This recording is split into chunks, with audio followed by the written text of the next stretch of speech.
अध्यात्म साधना का सार सूत्र साक्षी भाव और ओंकार श्रवण में लीनता है। इस संदर्भ में हमने पीछे चर्चा की थी,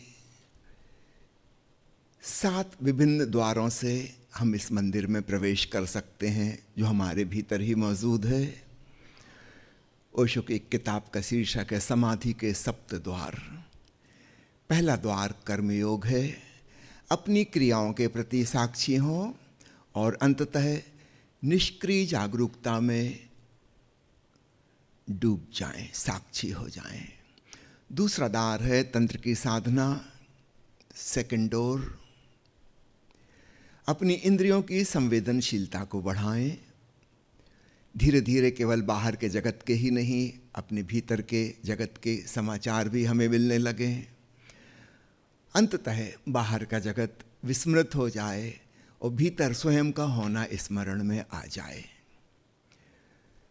तो हमारी मुख्य रूप से 6 इंद्रियां हैं, तो 6 इंद्रियों के 6 द्वार हो सकते हैं, जिसको जो रुचिकर लगे। इसमें सबसे सरल और आसान है श्रवण का द्वार। बाहर के संगीत सुनते सुनते, संगीत के बीच का अंतराल सुनते सुनते हम भीतर के महासंगीत ओंकार को सुनने लगे। वो हमारी आत्मा का संगीत है, वह हमसे भिन्न नहीं है। फिर उसमें लीन हो जाएं, एकात्म हो जाएं, अद्वैत फलित हो जाता है। आज हम तीसरे द्वार की बात करेंगे। यह भी बड़ा सुगम और सरल मार्ग है और ओशो का कहना है कि आज तक जितने लोग आत्मज्ञान को उपलब्ध हुए हैं, सर्वाधिक लोग सांस की विधि के द्वारा उपलब्ध हुए हैं। सांस तो सबकी चल ही रही है, चाहे कोई व्यक्ति कर्मठ ना हो, इंद्रियों के प्रति भी संवेदनशील ना हो, विचारशील भी ना हो, भावुक प्रवृत्ति का भी ना हो, सांस तो चल ही रही है। छोटे बच्चे से लेके आईसीयू में भर्ती हुए वृद्ध व्यक्ति तक की सांस के प्रति दृष्टा भाव को अपना लें।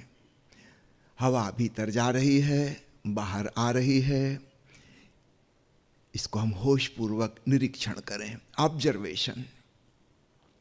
और यह बड़ा आसान है। विचारों का निरीक्षण करना मुश्किल है क्योंकि उसमें हमारे पक्षपात जुड़े हुए हैं।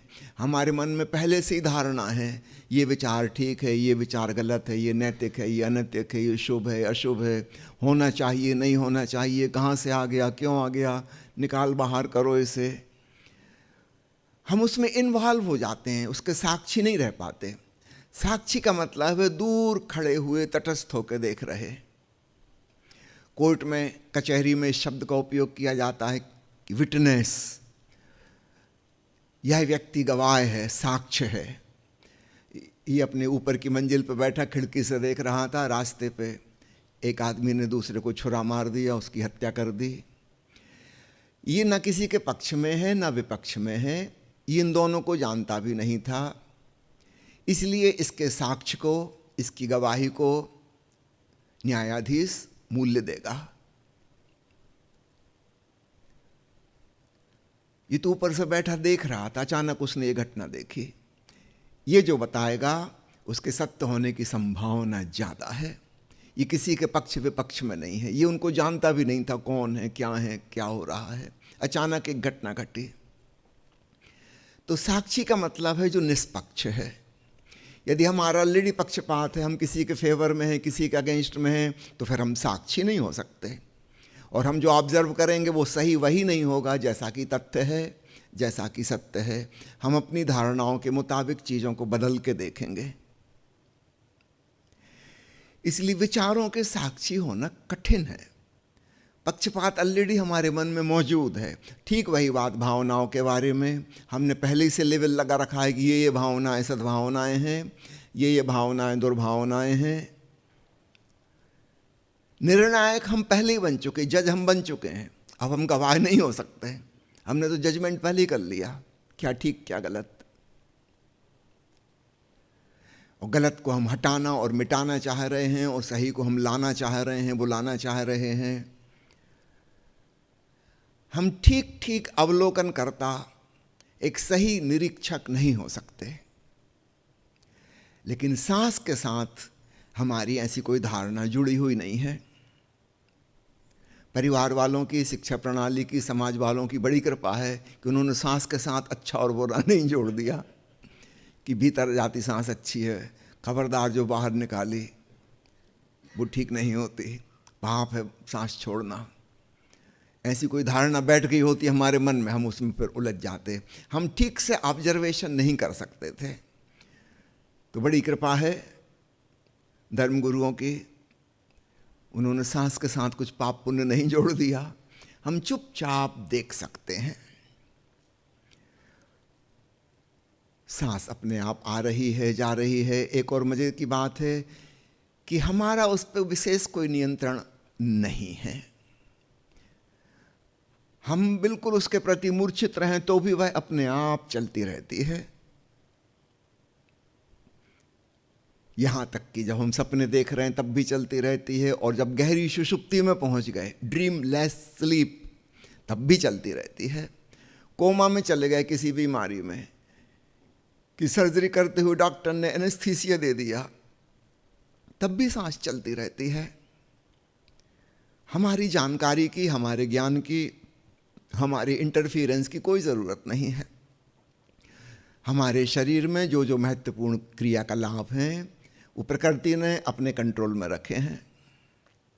चाहे वो हृदय का धड़कना हो, चाहे रक्त संचार हो, चाहे श्वास का चलना हो, चाहे भोजन का पचना हो, कि नींद का आना हो, कि नींद का खुलना हो, जो जो इम्पॉर्टेंट चीज़ें हैं जीवन के लिए, वो सब प्रकृति ने अपने पास रखी हैं। और छुटपुट चीज़ें तुम्हें दे दी हैं कि तुम कोई अपने अहंकार का मजा लोगे, तुम भी कुछ कर रहे हो, बस तुम्हारे करने से होता कुछ नहीं है। जो महत्वपूर्ण काम वो सब प्रकृति ने संभाले हुए हैं। तो सांस अपने आप चल ही रही है, इसमें कर्ता भाव नहीं जोड़ा जा सकता। कर्मयोग में क्या मुश्किल है, हम उसमें कर्ता भाव जोड़ देते हैं। मैंने ये किया, मैंने वो किया, मैं ये कर सकता हूँ, मैं वो कर सकता हूँ, मैं करके दिखा दूंगा। अहंकार आ जाता है, और अहंकार ही सबसे बड़ी बाधा है। आज अध्यात्म उपनिषद का जो सूत्र हम सुनेंगे प्रवचन में, वह अहंकार पर ही है। वो हमारा झूठा मैं, फॉल्स सेल्फ। जब तक उससे हमारा तादात्म्य न छूट जाए, हम अपने वास्तविक मैं को, सच्चे स्वरूप को नहीं जान सकते, क्योंकि हम उसी को अपना होना समझ रहे हैं, जो कि हमारा होना नहीं है। कर्म के साथ, विचार के साथ, भावनाओं के साथ हमारा अहंकार खूब मजबूती से जुड़ा हुआ है। सच पूछो तो अहंकार के दो रूप हैं, एक स्थूल रूप है कर्ता भाव, और एक सूक्ष्म रूप है ज्ञाता भाव। कुछ लोगों को घमंड है कि मैंने ये किया, वो किया, ऐसा कर दूंगा, वैसा कर दूंगा, अरे तुम मुझे जानते नहीं। और दूसरे हैं ज्ञानी किस्म के लोग, उनको कर्म का घमंड नहीं है, उन्हें जानने का घमंड है। मैं ये जानता हूँ, वो जानता हूँ, महाविद्वान हूँ, और जो नहीं जानता जान लूँगा, ये भी जान लूँगा, सब जान लूँगा। अहंकार के ये दो मुख्य रूप हैं, किसी में ज्ञाता भाव प्रगाढ़ है, किसी में कर्ता भाव प्रगाढ़ है। सांस के साथ एक मजा है, इसमें दोनों बातें लागू नहीं होती। हमारे ज्ञानी अज्ञानी होने से, विद्वान या मूढ़ होने से कोई फर्क नहीं पड़ता, सांस अपनी मजे से चलती रहती है, और हमारी क्रियाओं का इसमें कोई रोल नहीं है। हाँ, छुटपुट चीज़ें प्रकृति ने हमारे लिए छोड़ दी। आप चाहो तो 10-20 सेकंड सांस रोक लो, आप चाहो तो लंबी ले लो, गहरी छोड़ दो, जल्दी जल्दी ले लो। छुटपुट चीज़ें जिनका कोई खास वैल्यू नहीं है। असली बात है सांस चलती रहनी चाहिए, वो प्रकृति ने अपने कंट्रोल में रखी। कभी कभी होता है ना कि छोटा बच्चा जिद्द कर रहा है कि पापा मैं कार आज ड्राइव करूँगा, और पापा ने उसको गोद में बैठा लिया और उसने स्टीयरिंग पकड़ लिया, और बीच बीच में हॉर्न बजा देता है, और बहुत मज़ा ले रहा है कि स्टीयरिंग मेरे हाथ में है। यद्यपि उसके पिता पूरा संभाले हुए हैं, लेकिन बच्चे को मजा आ रहा है, उसको लग रहा है कि मैं चला रहा हूं। प्रकृति ने भी हमारे साथ कुछ ऐसा ही खेल खेला है। हमने आग्रह किया कि हमको भी तो कुछ दो करने के लिए, तुम कहा ठीक है तुम करो। यद्यपि जो जो महत्वपूर्ण है, चाहे वो गियर हो, चाहे ब्रेक हो, चाहे एक्सीलेटर हो, सब प्रकृति के हाथ में है। लेकिन हमको खेलने के लिए एक खिलौना दे दिया है। तो सांस के हम थोड़ा बहुत छेड़खानी कर सकते हैं, ज़्यादा देर नहीं। आप सांस रोकोगे कितनी देर रोकोगे? आधा मिनट, पौन मिनट, फिर आपके बस खत्म हो जाएगा। हमारा कर्ता भाव वहां काम नहीं आएगा। सांस अपने आप चल रही है, यह एक सुस्पष्ट तथ्य है। इसलिए हम इसको बिल्कुल साक्षी होकर आराम से देख सकते हैं। हम कुछ कर ही नहीं रहे, चीज अपने आप हो रही है। तो हम केवल दृष्टा ही हैं, वास्तव में दृष्टा हैं। हमने कभी ख्याल नहीं किया, थोड़ा सा ख्याल करेंगे तो बड़े जल्दी हो जाएंगे। और इसलिए ओशो का यह कहना कि आज तक जितने लोग आत्मज्ञान को उपलब्ध हुए हैं, सर्वाधिक लोग सांस की विधि से हुए हैं। महर्षि पतंजलि ने, भगवान महावीर ने, भगवान बुद्ध ने, सभी ने सांस की विधियों पर जोर दिया। हाँ, विधियां अलग अलग प्रकार की हो गईं। निर्वाण उपनिषद में ओशो ने श्वास की विधि को एक नया रूप दिया, वो भी बड़ा महत्वपूर्ण है क्योंकि उसमें श्रवण भी जोड़ दिया। अकेली विपस्सना अथवा आनापानसति योग तो हम सब जानते हैं। हठ योग की अनेक विधियां आपको परिचित होंगी, मैं उस बारे में विस्तार में नहीं जाऊंगा। केवल संक्षेप में बता दे रहा हूं कि महर्षि पतंजलि ने 4 प्रकार के प्राणायाम कहे। एक रेचक पर ध्यान देना, अर्थात भीतर जाती सांस पर ध्यान देना। नहीं सॉरी, उल्टा बोल गया मैं। पूरक अर्थात भीतर जाती सांस पर ध्यान देना, रेचक यानी छूटती हुई सांस पर ध्यान देना, और कुंभक अर्थात 2 सांसों के बीच में जो छोटा सा प्राकृतिक अंतराल है उस पर ध्यान देना। ये 3 प्रकार के प्राणायाम हुए। और चौथा उन्होंने कहा सूक्ष्म आंतरिक प्राणायाम। इसकी विस्तार से कहीं बात नहीं आती, और जो प्रसिद्ध योगाचार्य हैं इन्होंने भी इसको बिल्कुल छोड़ दिया है, उपेक्षित कर दिया है। वास्तव में यह सूक्ष्म आंतरिक प्राणायाम वही है जिसको भगवान बुद्ध आनापानसति योग कह रहे हैं। पाली भाषा में पान और अपान आती जाती सांस को कहते थे, दोनों को मिला के अनापान। और योग का मतलब आप सब जानते हैं, जुड़ना, एकात्म होना। और सति पाली भाषा में स्मृति का अपभ्रंश है। स्मृति का मतलब याददाश्त नहीं, स्मृति का मतलब जागृति। अब 2500 साल हो गए, शब्दों के मीनिंग चेंज हो गए। तो उस जमाने में जिसको सम्मा सती कहते थे, सम्यक स्मृति कहते थे, आज की भाषा में हम उसको कहें सम्यक जागृति, होशपूर्ण होना, दृष्टा होना, साक्षी होना, तो जल्दी समझ में आएगा। आज हमारी भाषा में स्मृति का मतलब है मेमोरी। अब सांस की आप मेमोरी तो नहीं रख सकते कि पिछले साल आपने कैसी सांस ली थी उसकी याद करो, ऐसा तो नहीं हो सकता। सांस तो अभी चल ही रही है। यहाँ पे स्मृति का अर्थ, सती का अर्थ होशपूर्ण होना। तो अनापान सती योग अर्थात आती जाती श्वास के प्रति होशपूर्ण होकर योग में निमज्जित हो जाना।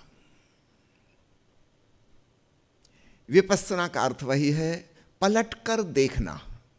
पश यानी देखना, और विपश यानी पलट कर देखना। तो साधारण हमारी जीवन ऊर्जा जो बहिर्मुखी है, एक्सट्रोवर्ट, अगर वो पलट जाए, अंतर्मुखी हो जाए, अंतर यात्रा पर निकल जाए और अपने आप को देखे, और इस देखने में बहुत महत्वपूर्ण बिंदु होगा, सांस को देखे। जल्दी एक समय आएगा, सांस भी छूट जाएगी और वह देखने वाली ऊर्जा स्वयं को देखेगी, अपने आप को जानेगी। सब्जेक्टिव कॉन्शसनेस घटित हो जाएगी। तो सांस एक बहाना था, एक द्वार था, उससे हम भीतर प्रवेश कर गए और अब हम स्वयं को जान रहे। निर्वाण उपनिषद में ओशो ने कहा कि सोहम मंत्र का उपयोग किया जा सकता है सांस के संग। भीतर जाती सांस मानो कह रही है सो, बाहर आती सांस कह रही है हम। अगर हम गौर से सुने तो एक मिलती जुलती ध्वनि सुनाई देगी। एग्जैक्टली सो नहीं, एग्जैक्टली हम नहीं, कुछ कुछ इससे मिलती जुलती। तो उपनिषद के ऋषियों ने बड़े प्राचीन युग में यह मंत्र खोज लिया था, सोहम। हम चाहें तो थोड़ी देर सोहम मन ही मन जोड़ लें सांस के संग, फिर उसको छोड़ दें और सांस की आवाज को गौर से सुने तो करीब करीब एक मिलती जुलती आवाज हमें सुनाई देगी। और फिर जहां सांस रुकी है वहां क्या सुनाई देगा? वहां सो भी नहीं है, हम भी नहीं है, अभी सांस का मूवमेंट हो ही नहीं रहा, वहां पर अनाहत नाद सुनाई देगा। तो जिस व्यक्ति ने सोहम की साधना की, कुछ ही दिनों के अभ्यास से वह पाएगा कि ओंकार पकड़ में आने लगा। तब धीरे धीरे सोहम गौण हो जाएगा, सांस गौण हो जाएगी, ओम की ध्वनि प्रमुख हो जाएगी। तो सोहम से ओम तक की यात्रा हो जाएगी। बड़ी ही सरल तरकीब, कोई भी कर सकता है। न इसमें विद्वान होने की जरूरत है, न शास्त्रों ग्रंथ पढ़ने की जरूरत है। एक छोटा बच्चा भी कर सकता है, बिल्कुल गांव का अनपढ़ गंवार भी कर सकता है। किसी विशेषता की आवश्यकता नहीं। धार्मिक लोगों ने पता नहीं कितना गंभीर मामला बना दिया है अध्यात्म की खोज को, कि बड़ा कठिन है, बड़ा जटिल है, तो बड़े पहुंचे हुए लोग कर पाते हैं, इसके लिए ये शर्तें हैं, ऐसा चरित्र हो, ऐसा खान पान हो, ऐसा उठना बैठना हो। इतनी कठिन शर्तें उन्होंने रख दी हैं कि आम आदमी की हिम्मत ही नहीं पड़ती कि अपने वश का बाहर है। इसके पहले इतना त्याग करो, इतनी तपस्या करो, दान करो, अपने आप को सताओ, घर परिवार छोड़ दो, असुविधाओं में कष्टों में जियो, पता नहीं कितनी शर्तें लगा दी। बिल्कुल सरल सी बात है, सांस जो चल रही है तुम जरा गौर से उसकी ध्वनि को सुनो। शुरू के 2-4 मिनट में अपनी तरफ से जोड़ दो, फिर अपनी तरफ से जुड़ी हुई ध्वनि को हटा लो, नेचुरल सांस की आवाज को सुनो। और सुनते सुनते सुनते तुम पाओगे बीच में ओवरलैपिंग अनहद नाद सुनाई पड़ने लगा। ठीक है, सांस की आवाज भी आई और उसके पैरेलल समानांतर नाद भी सुनाई देने लगा। जब ये घटना घट जाए फिर सांस को हो जाने दो सेकेंडरी, प्राइमरी हो जाए अनाहत नाद, और अब उसमें डूब जाओ, लौलीन हो जाओ। तो सांस के भांति भांति के प्रयोग हैं। महर्षि पतंजलि ने जो बताए वो, चीन के संत लाओ त्सु ने अलग प्रकार की विधि बताई है, जो मित्र विस्तार से पढ़ना चाहें ओशो की किताब ताओ उपनिषद का 24वां प्रवचन पढ़ें अथवा सुने। तांडेन विधि वो थोड़ा एक अलग ढंग है, वो भी बड़ा प्यारा तरीका है। निर्वाण उपनिषद में ओशो ने सोहम की विधि बताई, ये और थोड़ी मधुर हो जाती है। अकेली विपस्सना थोड़ी रूखी सूखी लगती है, सोहम में जरा विपस्सना संगीतमय हो गई, नाचती गाती विपस्सना हो गई, ज़्यादा रसपूर्ण, ज़्यादा मधुर, ज़्यादा आकर्षक हो गई। जापान के जैन फकीरों ने और अलग ढंग के प्रयोग किए हैं, क्योंकि उन्होंने ध्यान के साथ जूडो, कराटे और भांति भांति के व्यायामों को जोड़ दिया। उनके साथ विशेष प्रकार की सांसें जुड़ गईं। वो खास आवाज़ करेंगे, खास ढंग से सांस लेंगे, छोड़ेंगे। उसमें एक विशेष विधि जो दुनिया में और कहीं नहीं है, केवल जापान में समुराई यूज़ करते हैं, वो है रिवर्स ब्रीदिंग प्रोसेस।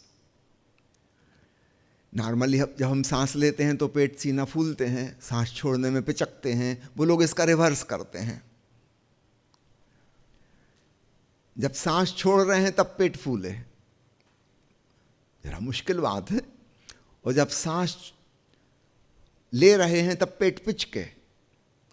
इसमें आपको लगातार सजग होना ही होगा, जहां आपने सजगता छोड़ी, सांस अपने नेचुरल वे में चलने लगेगी। ये उन्होंने एक नई तरकीब ईजाद की कि लगातार सजग बने रहें। कई देशों में विपस्सना के साथ गिनती को जोड़ा गया है।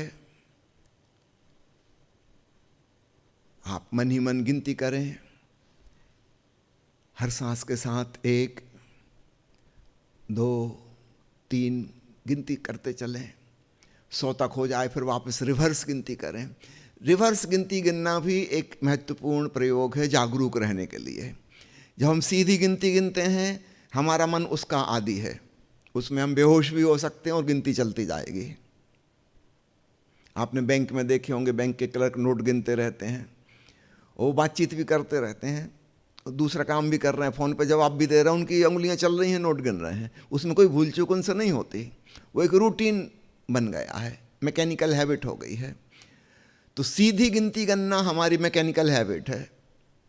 अगर हमको सजगता साधनी है, हम उल्टी गिनती गिने 100, 99, 98, इसमें हमको सजग रहना ही पड़ेगा। जहाँ हमने सजगता छोड़ी, हम भूल जाएंगे। तो सांस के साथ कई लोगों ने मंत्र जोड़ा, कई लोगों ने गिनती जोड़ी, किसी ने रिवर्स ब्रीदिंग प्रोसेस जोड़ी। संत लाओ त्सु ने तांडेन केंद्र के पिचकने पर ध्यान देना, उसको जोड़ा। तो भांति भांति के प्रयोग विपस्सना के हैं, जिसको जो रुचे। मोटे मोटे तौर पर पुरुषों को नासाग्र पर ध्यान देना आसान है, जहाँ से हवा भीतर जा रही बाहर आ रही। एंट्री पॉइंट पर स्त्रियों को पेट पर ध्यान देना ज़्यादा आसान है, नाभि का फूलना पिचकना ये आसान है।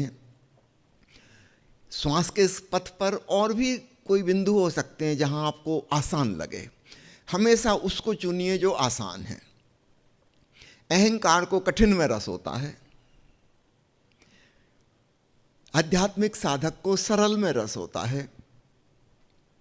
जो बिल्कुल सुगम, सहज, रसपूर्ण, आनंददायी लगे वो आपके लिए है। हो सकता है आपको सीने का फूलना पिचकना अच्छा लगता हो, वहीं ध्यान रखिए। हो सकता है कंठ से गुजरती हुई हवा का स्मरण रखना आसान हो, आपके लिए वही ठीक है। किसी व्यक्ति को कल्पना करना आसान लग सकता है कि नाक से हवा ऊपर जा रही है आज्ञा चक्र की तरफ, सहस्त्रार की तरफ, और वहीं से वापस लौट रही है। यद्यपि यह कल्पना है, विजुअलाइजेशन है, लेकिन अगर आपको ये ठीक लगता है, आप इसका भी उपयोग कर सकते हैं। 5-7 मिनट किया, फिर उसको छोड़ दिया।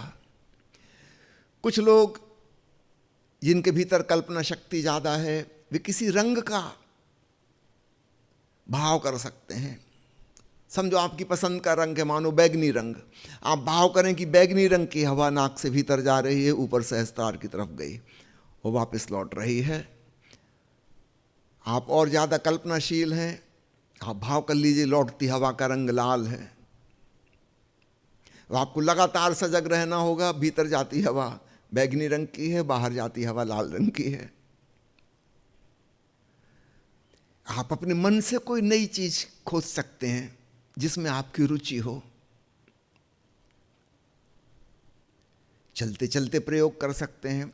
अक्सर हम मॉर्निंग वॉक पे जाते हैं, चलते चलते सांस का प्रयोग भी जोड़ देते हैं कि 2 कदम में सांस ली, 3-4 में छोड़ी।